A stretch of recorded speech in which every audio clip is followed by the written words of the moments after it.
Hello guys, কেমন আছেন সবাই? আশা করি সকলেই ভালো আছেন। ফ্যান্টাসি এনিমে এক্সপ্লেন চ্যানেলে সবাইকে স্বাগতম। সো ফাইনালি সোলো লেভেলিং এর 8 নাম্বার এপিসোডটি শিখেছে আর আজকে আমরা সেটা এক্সপ্লেন করতে যাচ্ছি। তো যারা আগের এপিসোডগুলো এখন পর্যন্ত দেখেননি, ডেসক্রিপশন বক্সে লিংক দেওয়া আছে, সেখান থেকে অবশ্যই দেখে আসবেন। আর ভিডিওটি শুরু করার আগে আরেকটি কথা বলে নেই, আপনাদের মাঝে অনেকেই আছেন যারা ভিডিও দেখেন তবু আমাদের চ্যানেলটি সাবস্ক্রাইব করেন না। প্লিজ ভাই, আমাদের চ্যানেলটি সাবস্ক্রাইব করে আমাদের সাপোর্ট করবেন। তো আর বেশি কথা বলবো না, চলুন ভিডিওটি শুরু করা যাক।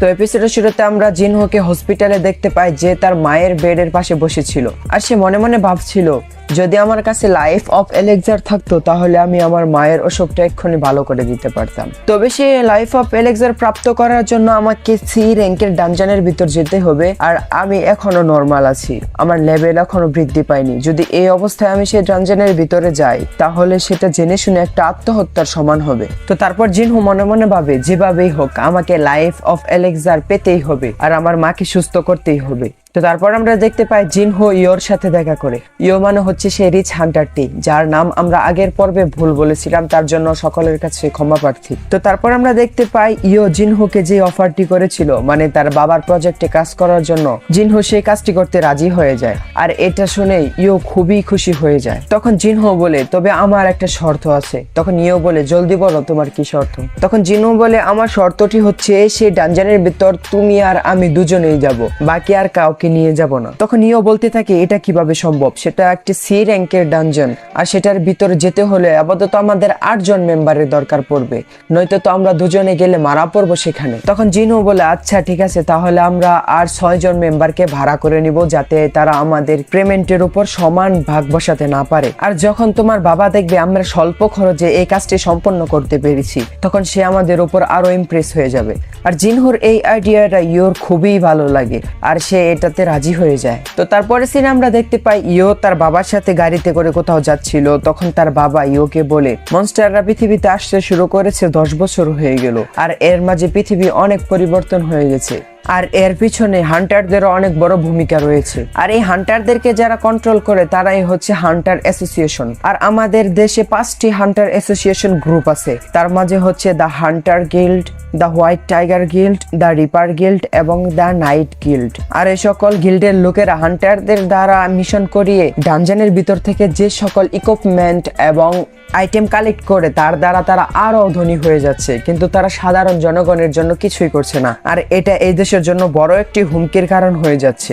আর তাই আমি ডিসাইড করেছি আমি নিজে একটি হান্টার গিল্ড খুলবো, আর তার থেকে যে সকল প্রফিট আমি আর্ন করব সেগুলো দেশের সাধারণ জনগণের জন্য কাজে লাগাবো। তো তারপর সিন কাট হয়, আমরা জিনহোর সিন দেখতে পাই, আর আমরা দেখি জিনহো তার ডেইলি কাজগুলো পুরো করছে। কিন্তু আজকে সে লক্ষ্য করে সে যে এক্সট্রা ওয়ার্কআউট গুলো করেছে সেগুলোর কোনো কিছুই তার ডিসপ্লেতে কাউন্ট হয়নি। আর এর জন্য সে খুবই উদাস হয়ে যায় এবং মনে মনে বলতে থাকে, যদি আমার লেভেল এরকম ভাবে বৃদ্ধি পেতে থাকে তাহলে তো আমি জলদি শক্তিশালী হব না, আর সে ডানজানের ভিতর আমি মিশনও করতে পারবো না, আর এর জন্য আমার লাইফ অফ এলেক্সারও অ্যাচিভ করা হবে না। ঠিক তখনই জিনহোর ফোনে একটি মেসেজ আসে, আর সেখানে লেখা ছিল তাকে ডি র্যাঙ্কের ডানজানের ভিতর মিশন করার জন্য রিকোয়েস্ট করা হয়েছে। তখন জিনহো বলে, এই মেসেজটি তো হান্টার অ্যাসোসিয়েশন থেকে এসেছে, আমার কি সেখানে যাওয়া উচিত? তারপর জিনহো মনে মনে বলে, আরে বসে থাকার চাইতে আমার মিশনটা করলেও কিছু পয়সা রোজগার হবে। তারপর আমাদের জুহির সিন দেখানো হয়, আর আমরা দেখতে পাই সে ফোনে তার মায়ের সাথে কথা বলছিল। তার মা তাকে বলছিল যাতে সে হান্টার অ্যাসোসিয়েশন ছেড়ে দিয়ে তার মায়ের কাছে চলে যায়,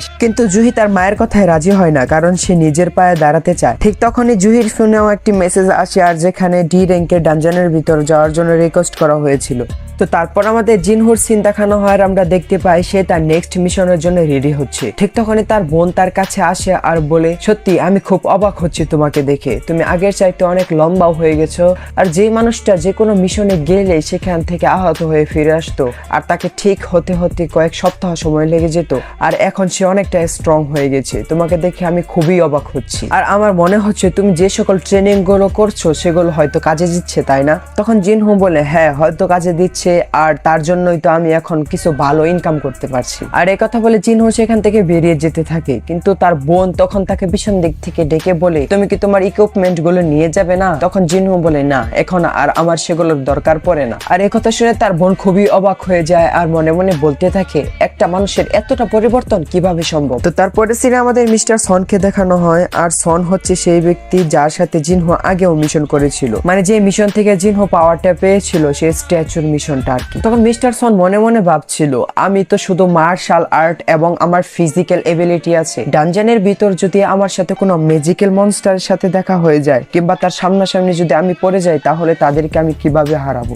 ঠিক তখনই তার সামনে জিনহো চলে আসে। তারপর তারা দুজনকে দেখে খুবই অবাক হয়ে যায়। তখন মিস্টার সন জিনহোকে বলে, আমি কখনো ভাবিও নি যে তোমার সাথে আমার এরকম ভাবে দেখা হয়ে যাবে, আর তুমি তো আগের থেকে অনেকটা স্মার্ট হয়ে গেছো। আর সেই মিশনে যে তোমার পাটা কাটা পড়েছিল সেটা মনে হয় কোনো হাই র্যাঙ্কের হিলার হিল করে দিয়েছে, তাই না? তখন জিনহো বলে, হ্যাঁ। তখন জিনহো মিস্টার সনকে জিজ্ঞেস করে, আচ্ছা আপনি কোথায় যাচ্ছেন? তখন মিস্টার সন বলে, আজকে আমার ফোনে হান্টার অ্যাসোসিয়েশন থেকে ডি র্যাঙ্কের একটি ডানজানের ভিতর মিশন করার জন্য মেসেজ গেছে, আর সেই মিশনের জন্যই আমি বেরিয়েছি। তখন জিনহো বলে, আমাকেও সেম একই মেসেজ পাঠানো হয়েছে এবং আমিও সেখানেই যাচ্ছি মিশন করার জন্য। তখন মিস্টার সন বলে, আচ্ছা ঠিক আছে, চলো তাহলে দুজন একসাথে সেখানে যাই। তারপর তারা দুজনেই তাদের লোকেশনের উদ্দেশ্যে বেরিয়ে পড়ে। তারপর তারা যখন সেই ডানজানের কাছে পৌঁছায় সেখানে দেখতে পায় আরো কিছু হান্টাররা সেখানে একত্রিত হয়েছে, আর সেখানে জুহিও ছিল।